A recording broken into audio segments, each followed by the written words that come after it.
I got the idea for this video when I went to see A Quiet Place Day 1 in theaters. I'm a little late. A Quiet Place's apocalypse is a setting that has always interested me for as long as the franchise has been around, so I'm eager to talk about it. And right off the bat, yes, obviously most of us are aware that these creatures aren't going to take over One Punch Man like they did our Earth. We didn't exactly have magical girls who can shave continents, interdimensional warriors who fight gods for a living, or bald guys who can punch away galaxies to defend us. This video isn't about the could they do it, it's about the how would it all play out. Because I do believe that regardless of all that, this event would still be catastrophic and definitely go down in history as a bloody, bloody day. So without any further ado, let's get straight into it, starting with what kind of horrors our heroes will have to face. The Quiet Place monsters, or Death Angels as I will be referring to them from now on, are infamous for their ruthless killing sprees.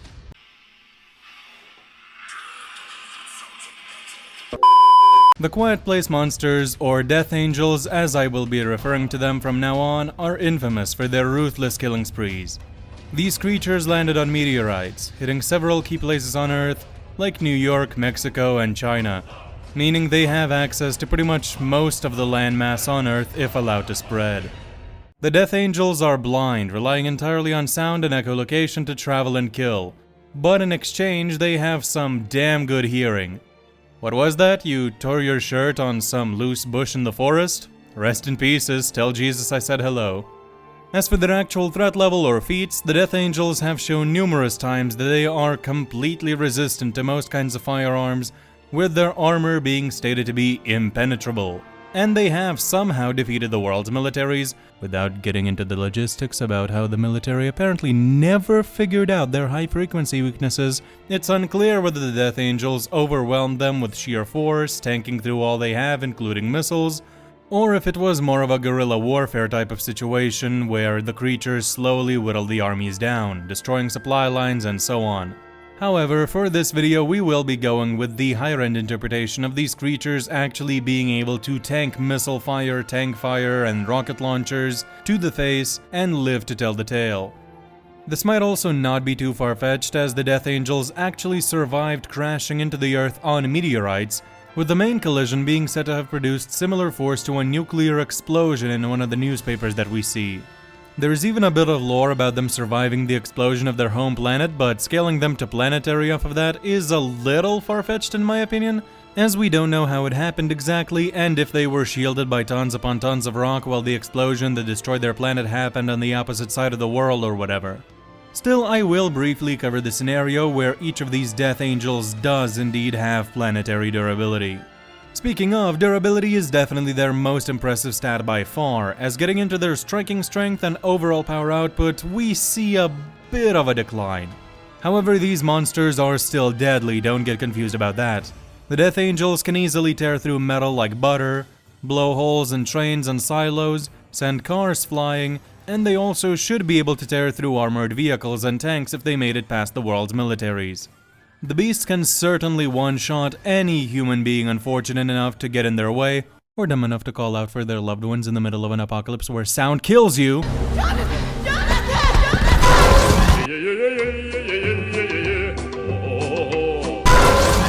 And as for speed, okay, for our real-life standards, these things are speed demons, able to blitz people before they can even move, outspeed any animal on land with absolute ease, catch up to speeding cars, and just in general, look at this. Look at this storm on screen right now. It's bonkers. However, for One Punch Man, they're not really even subsonic, and in a series where even the low ends for characters like early series Genos get him to dozens of times that, they are a bit lacking. Even A and B class heroes are capable of reaching supersonic speeds at least, so yeah, they're definitely outspeeding these creatures very severely. But this leads us neatly to the other side of the conflict. Let's see what the Death Angels have set out to conquer. Even regular people in One Punch Man, literally kid Saitama, probably weaker than even regular adults, not to mention heroes, can just slam into a wall hard enough to leave a crater in it. Moomin Rider, one of the weakest heroes, survives getting his head slammed into the street by Goro hard enough to crack the concrete. Another fodder guy lives through getting rammed into the floor like this. So the Death Angels might have a bit of a tough time even killing regular dudes in this series. They could, but it would take a mauling, not just a casual swipe as they do with the Quiet Place humans. However, heroes of B class and higher should be able to kill these creatures without issue. Even if their armor is actually impenetrable, the Death Angels are weak when their flesh is exposed. Even if their armor is actually literally completely impenetrable to anything and everything, the Death Angels are weak when their flesh is exposed, and the heroes who are several blitz tiers above them could certainly capitalize whenever the creatures open up their heads to listen. And it's not that hard to figure out that that fleshy stuff inside is the weak spot if we're being honest.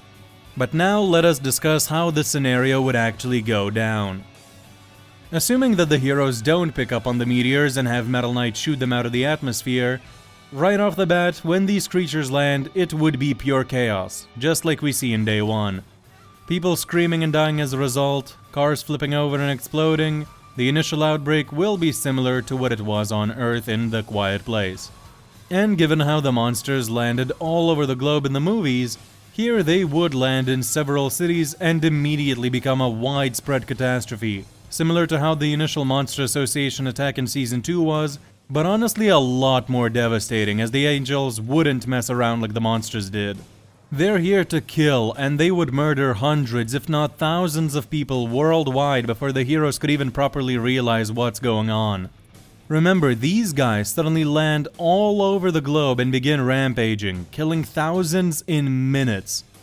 The first heroes would arrive quickly, but by themselves, low-ranked heroes, well, definitely more than capable of stalling and defending civilians, couldn't contain the whole hordes of these things going in all directions following any sound they hear. To be clear, very few, if any, heroes would die. They're just way too fast for that. But they wouldn't be able to kill these things effectively either at first. Worldwide, chaos ensues, and the first 10 to 30 minutes of this invasion would be a bloody massacre. The heroes have safety shelters all over the continent, and sirens would blare informing people to go there. However, these spots would become absolute hotspots as dozens of thousands of people would be rushing to get inside, attracting creatures from all over the place. It would be like the scene from day one where the people tried to make it over to the boats, only to get attacked in hordes by the monsters, only to a catastrophically larger extent. Most people would die before making it to the shelters if no adequate help was provided immediately. Due to this, and all the sudden and immediate death tolls, as well as the fact that these creatures will be an unknown force at first, I estimate that the Hero Association would declare this threat as a whole to be disaster level Dragon. By definition, a threat to multiple cities, difficult to contain, and already having enormous death tolls. Individually, these creatures shouldn't be more than a Tiger level threat, but as a whole, this disaster happening globally all around the world, out of nowhere, with thousands to tens of thousands to maybe even hundreds of thousands of casualties within the first half hour, would undoubtedly be declared a Dragon level catastrophe. However, tides would shift quickly as heroes figured out that their soft insides are the monster's weak points. Again, even weaker heroes who may not be able to break through the Death Angels' outer exoskeletons would certainly be fast enough to capitalize on the moments when the creatures open their defenses to listen. Remember, they need to do this to know where they're going. Their hearing is their only way of navigating. They open up even without high-frequency plot signals to open them. And honestly, these heroes might just be able to pry the plates open anyway. Like, with the sheer power advantage that a lot of the heroes have, I imagine that they would be able to do that. And as soon as one hero figures it out, they'd spread the news fast. Within absolute most an hour, people would know to aim for the weak points and in general that these creatures are sensitive to sound, as the folks in the Day 1 movie figured it out almost immediately, and I have no reason to believe that these heroes could not. Also funny how the one sound ninja from the recent redraws is like the ultimate counter to these guys. And the final nail in the coffin would come when the S-Class heroes go on the offensive. These guys, even with lower-end estimations, range from city to mountain level, far higher than any nuke or meteor impact that the Death Angels survived. The Death Angels could do nothing to damage the likes of Darkshine. Bang and Flash and many other heroes could precisely and efficiently kill dozens of these things in no time at all, even if only just by targeting their weak flesh, even if you're under the belief that these shells are just that impenetrable. The speed and strength gap is just ridiculously large. Remember, even if the Death Angels actually have planet-level durability, the best they've shown when it comes to raw strength and slicing is just tossing cars and scrapping metal. Sometimes they even struggle to get past the defenses of a truck. Compare that to bums like Hammerhead punching down a skyscraper in Season 1 and being stated to be below the weakest S-Class hero, especially at the time, and yeah. So, even if the Death Angels survive their planet exploding, unfortunately their attack potency just does not scale that high, and their speed compared to One Punch Man is lacking. Even if the heroes can't hurt their shells, they could easily spot any moments where they open up, and then it's bye-bye.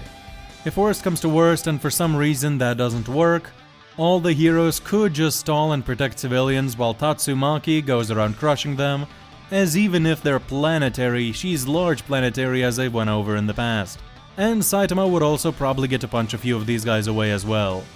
And just in general, when the impenetrable armor statement was made, I don't think it was taking into account interdimensional space warriors or wizards that can shave continents and twist planets. Like, it's kind of a no-limits fallacy too, so, you know, just kind of throwing it out there, I don't think these guys are that insane. However, they are definitely still very deadly, don't get me wrong, and I really enjoy the movies and the setting, and again, it's fascinating to me. But in this case, the monsters just aren't that deadly. Overall, while the invasion would be extremely bloody at first, and definitely one of the worst disasters when it comes to raw casualties that One Punch Man has ever faced, in the end, these creatures just could not pose enough of a threat to wipe out humanity. Not even close. I estimate that the invasion would be quelled within a day at most. Those 24 hours would be full of horror, but the heroes would ultimately prevail no matter what. And yeah, that was it for today's video. Let me know if you guys enjoyed this type of different discussion than usual. If you'd like to see me cover any other fictional apocalypses and how they would fare in One Punch Man, or how One Punch Man would fare against them in certain cases, please let me know. I'd be happy to make more, as these are all fun to talk about. And with nothing else to say, I wish you a great rest of your day. Goodbye.